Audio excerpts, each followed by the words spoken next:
det er en ny herretøjsbutik i Nykøbing Falster, som har fået mærker ind som Hugo Boss, Tiger of Sweden, Brun og Stengade, Samsø, og til efteråret får vi Ralph Lauren og Calvin Klein.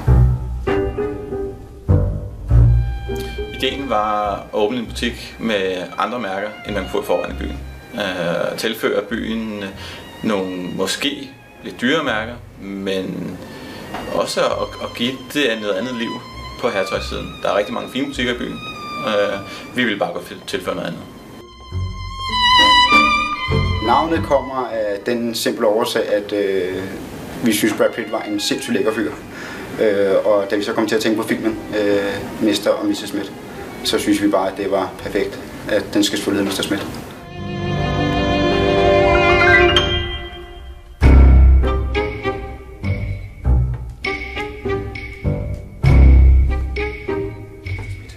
Kerneforretningen er god kundeservice.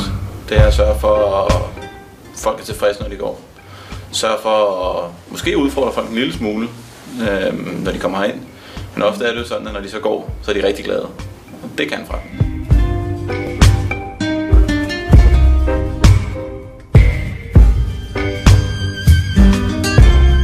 Vi har valgt at gå i samarbejde med Nykøbing FC på grund af også et netværk. Helt klart.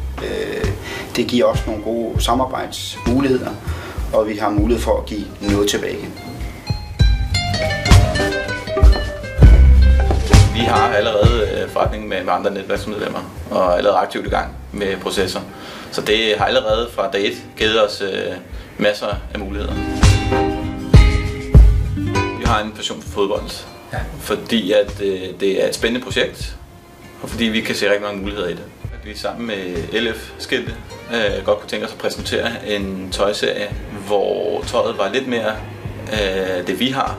Måske lidt skjorter, måske lidt poloer, måske lidt strik. For det bliver lidt anderledes end det vi ellers har set, sådan rent sammensætningsmæssigt farver og sådan noget.